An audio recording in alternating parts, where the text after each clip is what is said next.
Olá, meu amigo ou minha amiga. Seja bem-vindo a este canal.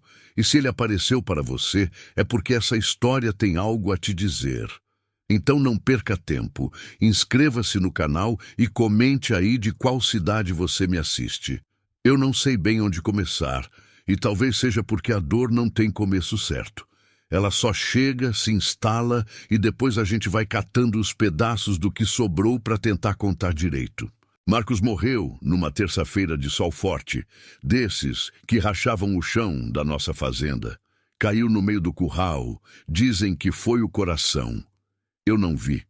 Só vi quando os homens já estavam carregando ele, e o Pedro, meu filho, com os olhos secos de tanto susto, sem entender por que o pai não levantava mais. 38 anos eu tinha. 2 filhos. O Pedro, de 8, esperto e calado como o pai. E a Beatriz, ainda de colo, que não vai lembrar do rosto dele quando crescer. Só do que eu contar. Enterramos Marcos num domingo. Não tinha nem passado um mês de luto quando a família dele bateu na minha porta. Foi o irmão mais velho quem falou, com aquela voz de quem já tinha ensaiado, que a fazenda era de sangue bezerra, que eu não tinha documento nenhum em meu nome, que era melhor eu recolher minhas coisas e ir procurar abrigo em outro canto. Eu não briguei. Não tinha força, nem prova, nem gente. Só os meus 2 filhos e uma mala de roupa. Foi um vizinho antigo, seu Deus Dete, quem lembrou da casa velha na divisa da propriedade. Um puxado de taipa que ninguém mais usava, encostado no fim da estrada de chão, quase engolido pelo mato. Não é grande coisa, dona Ana, mas é teto, ele disse, coçando o queixo. Eu agradeci como quem agradece esmola, não tinha escolha. Chegamos lá numa sexta-feira, no fim de tarde, quando o céu ficou da cor de brasa apagando. A casa tinha as janelas cegas de poeira, o quintal tomado de capim seco e um cheiro de mofo e coisa antiga que grudava na garganta. Pedro segurou minha mão com força. Mãe, aqui tem gente? Perguntou, olhando para o breu lá dentro. Não, meu filho, só nós. Só que eu não tinha tanta certeza assim. Botamos as coisas dentro como dava. À noite, o tempo virou. Nuvem preta veio do lado do rio. O vento começou a bater forte nas telhas soltas, e antes da meia-noite despencou uma tempestade que fazia tremer as paredes de barro. Beatriz chorava no colo. Pedro se encolhia perto de mim, e eu tentava acender um cotoco de vela, com as mãos tremendo, de frio, de medo, de tudo. Foi quando notei a lareira. Tinha cinza lá dentro, e as cinzas ainda estavam mornas. Fiquei parada, olhando aquilo, sentindo o coração bater na garganta. Casa abandonada não tem fogo aceso, casa abandonada não tem calor guardado no meio da cinza fria de anos. Alguém tinha estado ali e tinha saído com pressa porque nem apagou direito. Não dormi. Fiquei de vigília, ouvindo o vento uivar no telhado e o pingo da chuva escorrendo pelas frestas. Os olhos fixos na porta, como se ela fosse se abrir sozinha. De manhã, com o sol nascendo baço por trás da neblina, resolvi vasculhar a casa toda, cômodo por cômodo. Foi num quartinho ao fundo, quase escondido atrás de uma cortina de pano puído, que encontrei um armário velho de madeira escura. Só que esse armário tinha um cadeado. E o cadeado era novo, reluzente, sem ferrugem, destoando de tudo que envelhecia ao redor. Alguém tinha trancado alguma coisa ali, recentemente. Fiquei olhando para aquele cadeado feito quem olha para uma ferida que ainda não sabe o tamanho. À tarde, um homem apareceu no portão. Vestia roupa boa demais para visita de fazenda, chapéu de aba curta, bota lustrosa. Se apresentou como Roberto Lacerda, ex-sócio de Marcos em uns negócios de gado. Falou bonito, com aquele jeito de quem já decorou o discurso, que sentia muito pela perda, que queria ajudar a viúva, que talvez fosse melhor eu vender aquele pedacinho de terra para ele, já que mulher sozinha no mato não tem segurança nenhuma. Eu escutei tudo calada, mas os olhos dele não paravam no meu rosto. Iam para trás de mim, para dentro da casa, para o corredor que levava ao quartinho do armário. Ele não tinha vindo por pena. Tinha vindo atrás de alguma coisa. E pela primeira vez desde que enterrei meu marido, entendi que a dor que eu carregava não era o fim de uma história. Era só o começo de outra, uma que eu ainda não sabia decifrar. Depois que Roberto Lacerda foi embora, levantando poeira com o carro importado na estrada de chão, fiquei parada no terreiro por um tempo, só olhando para o horizonte, sentindo o vento quente bater no rosto. Alguma coisa não fechava. Naquela noite, depois que os filhos dormiram, peguei um pedaço de arame e fui até o armário trancado. As mãos tremiam, não vou mentir. Forcei o cadeado até ele ceder com um estalo seco que ecoou na casa vazia. Dentro, só roupa velha, um cobertor puído e, no fundo, um pedaço solto de madeira. Bati de leve. Oco. Levantei a tábua com a ponta de uma faca de cozinha, o coração martelando tão forte que doía. Debaixo, um envelope grosso, amarelado, amarrado com barbante. Sentei no chão frio para abrir. Minhas mãos mal obedeciam. Dentro, papéis, documentos de terra, escritura, e o nome ali, escrito com todas as letras, gelou meu sangue. Ana Lúcia Ferreira Bezerra, proprietária daquele pedaço de chão desde 2018. Marcos tinha registrado aquela terra em meu nome, há anos, escondido de todo mundo. Fiquei sem ar. Aquela casa que a família dele me jogou como esmola, o puxado sem valor que ninguém queria, era minha, de direito, muito antes de ele morrer. Mas tinha mais. Debaixo da escritura, um mapa desenhado à mão, com a letra apertada de Marcos, marcando um trecho da propriedade perto do Brejo Velho. Uma seta, uma palavra escrita ao lado, nascente. E, por fim, uma fotografia. Nela, Roberto Lacerda apertava a mão de um homem de terno que eu reconheci vagamente. O vereador Adalberto Nunes, ligado à Secretaria de Recursos Hídricos, cujo nome já tinha ouvido em conversa de feira. Atrás dos dois, um papel estendido sobre um capô de caminhonete cheio de números e um carimbo que eu não sabia ler direito, mas que parecia oficial. Fiquei ali, sentada no chão de terra batida, com a vela tremendo de sombra nas paredes, entendendo devagar o tamanho do que segurava nas mãos. Não era briga de herança. Nunca tinha sido. Era água. No sertão, terra sem água não vale nada, mas terra com nascente escondida vale mais que ouro. E se aquele mapa estivesse certo, debaixo do meu quintal corria um veio d'água que ninguém sabia, ou que alguém sabia bem demais e queria roubar antes que eu descobrisse. Um arrepio me subiu pela nuca, gelado mesmo com o calor da noite. Marcos morreu do coração, disseram, mas Marcos era forte, trabalhava sol a sol, nunca tinha reclamado de nada. E agora, ali, na minha frente, um homem rondando minha casa. Um cadeado novo escondendo prova de corrupção e um mapa apontando para um tesouro que ninguém mais sabia que existia. Será que o coração dele parou sozinho? Essa pergunta ficou entalada na garganta, como um nó que não descia nem subia. No dia seguinte, com as crianças brincando no quintal, sob o olho vigiado da vizinha, fui até o Brejo Velho, seguindo o mapa. Encontrei um poço antigo, coberto de tábuas apodrecidas, mas com marcas de uso recente. Corda nova amarrada na roldana enferrujada.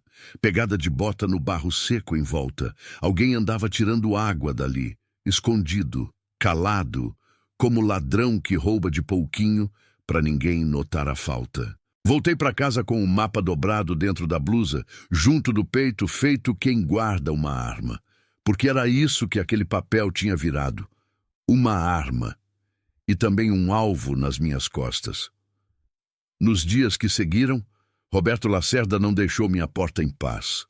Vinha sempre no fim de tarde, quando o sol já ia baixando e a poeira da estrada ficava dourada, quase bonita. Se não fosse o aperto que me dava no peito só de ver o carro dele de longe. Na primeira vez, depois do achado, ele veio sozinho, oferecendo dinheiro, um valor que para qualquer mulher desesperada com 2 filhos pequenos teria parecido fortuna.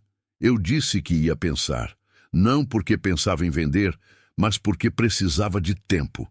Na segunda vez, veio com menos sorriso e mais firmeza. Dona Ana, a senhora não tem noção do perigo que corre, morando sozinha nesse fim de mundo. Não era conselho, era ameaça vestida de preocupação. Na terceira vez, não veio sozinho. Era quase noite, quando ouvi o barulho de mais de um motor na estrada.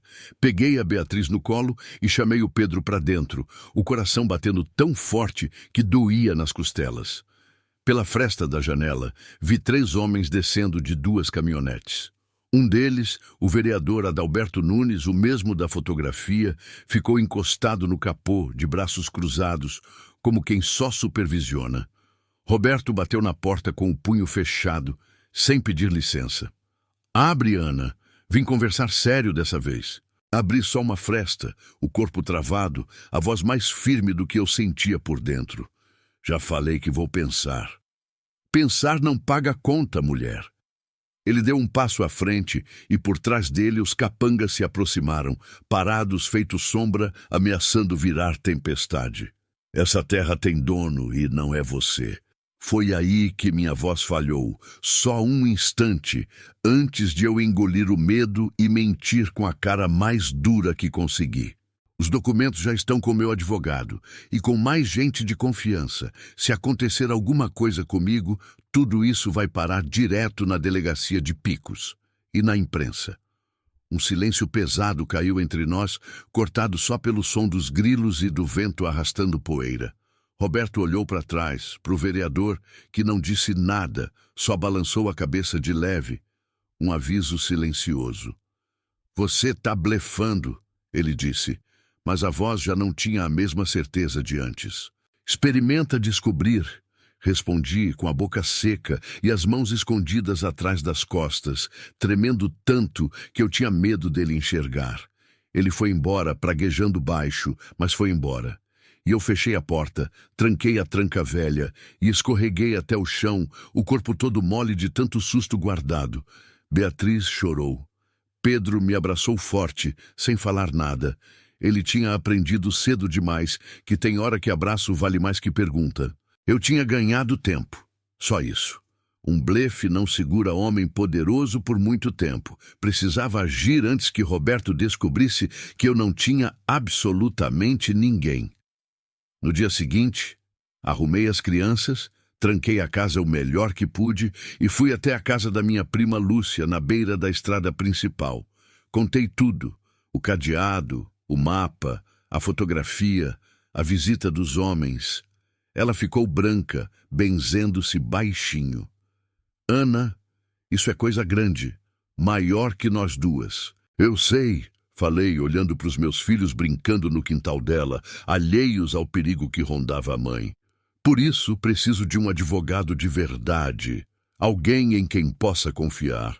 Foi Lúcia quem lembrou do Dr. Rodrigo, um rapaz sério que atendia em Picos, que já tinha ajudado gente humilde da região sem cobrar caro. No dia seguinte, peguei o único ônibus da manhã, com o mapa e os documentos escondidos dentro da blusa, junto do peito, do mesmo jeito que eu carregava desde a noite em que descobri tudo. Durante a viagem, olhando a estrada de terra passar pela janela empoeirada, pensei em Marcos, no jeito calado dele, que nunca contava tudo, que guardava as coisas como quem protege sem alarde. Será que ele sabia do perigo? Será que por isso escondeu tudo tão bem, num compartimento secreto, numa casa que ninguém mais queria? E se soubesse, será que a morte dele foi mesmo só o coração cansado ou foi um coração calado à força? O escritório do Dr. Rodrigo era simples, ventilador de teto rangendo, pilha de processo em cima da mesa. Mas ele escutou cada palavra minha com atenção que eu não esperava de homem tão ocupado. Espalhei tudo na mesa, a escritura, o mapa, a fotografia. Ele pegou os documentos primeiro, ajeitou os óculos e foi lendo devagar, cada vez mais sério. Dona Ana, falou por fim a voz baixa, essa escritura é válida, registrada com firma, tudo dentro da lei. Essa terra é sua, só sua. A família do seu marido não tinha direito nenhum de expulsar a senhora. Um alívio me atravessou o peito, mas durou pouco, porque ele continuou, apontando para o mapa e para a foto lado a lado. Isso aqui é mais grave. Se essa nascente for real, e se esse vereador realmente estiver envolvido em desvio de recurso hídrico para benefício privado, a senhora não está lidando só com um homem ganancioso querendo comprar terra barata. Está lidando com um esquema. Ele fez uma pausa, olhando para mim por cima dos óculos, como quem escolhe as palavras com cuidado antes de acender um fósforo perto de pólvora. E tem outra coisa que preciso perguntar, com todo respeito. Seu marido tinha problema de coração diagnosticado? Histórico médico, remédio, alguma coisa assim? Nunca, respondi, sentindo o nó voltar na garganta. Trabalhava que nem um boi, nunca reclamou de nada. Rodrigo ficou calado um instante, batendo a caneta na mesa, pensando. Dona Ana, diante do que a senhora me trouxe, eu preciso ser sincero. Existe a possibilidade, só possibilidade, de que a morte do seu marido não tenha sido inteiramente natural. Se ele estava incomodando gente com poder, sentado em cima de um segredo desse tamanho, ele suspirou. Pode ser que a gente precise pedir exumação, uma nova perícia. O mundo pareceu parar por um segundo. Exumar, desenterrar meu marido, abrir de novo aquela ferida que eu mal tinha começado a cicatrizar. Minhas mãos tremeram tanto que precisei colocá-las no colo, uma segurando a outra, feito reza. O senhor acha mesmo que mataram ele? Eu não posso afirmar nada ainda, mas a senhora merece saber a verdade. E goste ou não, essa verdade parece estar enterrada em mais de um lugar. Saí do escritório com o mundo girando devagar, a tarde caindo cor de fogo sobre picos, o barulho da cidade parecendo distante, como se eu estivesse dentro de um vidro grosso separando meu corpo do resto do mundo. Voltei para a casa da minha prima, em silêncio, abraçando os documentos contra o peito. À noite, depois que os filhos dormiram, fui até o quintal, sentei na terra ainda morna do dia e olhei para o céu cheio de estrela, daquele jeito que só o sertão sabe mostrar. Imenso, silencioso, indiferente. Marcos, falei baixinho, quase um sussurro para o vento levar. O que você guardou para mim? Um presente ou uma sentença? O vento não respondeu. Só o farfalhar do capim seco, o latido distante de um cachorro, o silêncio pesado da noite rural. Mas dentro de mim, uma certeza foi crescendo, devagar, como raiz que fura pedra. Eu não ia fugir, não ia vender, não ia deixar aquele homem, aquele vereador ou qualquer sombra de poder apagar a memória do meu marido e roubar o futuro dos meus filhos. Se tinha água escondida debaixo daquela terra, ela ia jorrar para mim e para os meus, não para os bolsos de quem já tinha demais. E se tinha verdade escondida debaixo da terra, onde meu marido descansava, eu ia atrás dela, nem que precisasse remexer o próprio chão do cemitério. Faz 2 semanas que voltei de Picos. O processo de exumação já foi protocolado.